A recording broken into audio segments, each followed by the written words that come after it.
Hi everyone, it's day 8 of the challenge and I'm going to share ugly.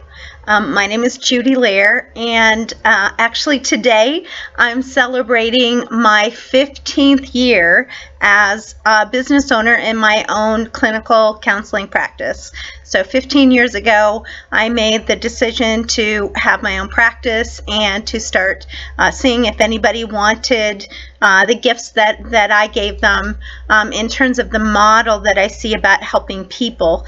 And that's where my story begins, because the way that I view helping people is different than a lot of the people in my field. A lot of the folks in my field look at it more clinical. They look at folks that are more in terms of diagnoses, and that helps them develop a strategy to be able to help them move from where they are to where they want to change things. And I just don't look at it like that. I look at it as all about relationships. In the New Testament of the Bible, there is only one command, which is love the Lord your God with all your heart, mind, soul, and strength. Love your neighbor as yourself.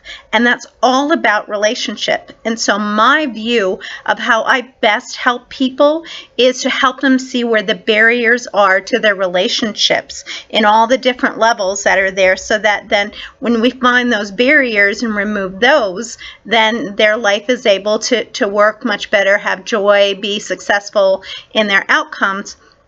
That very relational, people-centered approach is not what most of my fellow mental health practitioners do. They look at it in a different way. So when I first started out 15 years ago, and I would go to continuing education classes, I would hear all these, shoulds that you do in terms of the right way and the way you should help clients and how to help them. And it's not that I'm unethical in any of the ways that I do it, but just my model in terms of how I approach looking at clients is different. And I really was worried. My confidence was really worried that I was doing it wrong.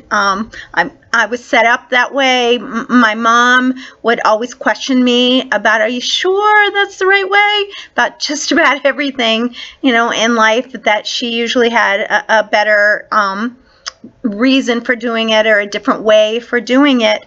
And it set me up to hear that message when I went to the continuing education seminars.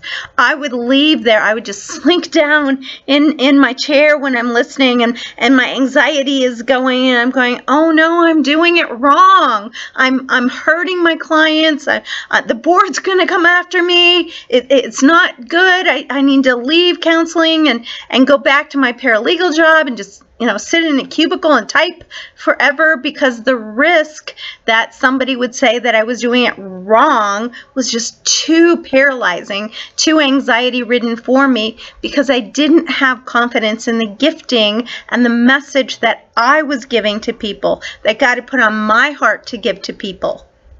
So I really went several years where I just dreaded going to continuing education seminars or having any conversation with any other counselor, because most of them pointed out forms they were using or various therapeutic approaches that they were using, that I didn't do it that way. I still do the elements of them, but just in a way that flows out of me and was connecting with my clients in a really meaningful way. My clients really feel like that I can communicate in a way that they can hear and understand, and I can show them something about them they've never seen before.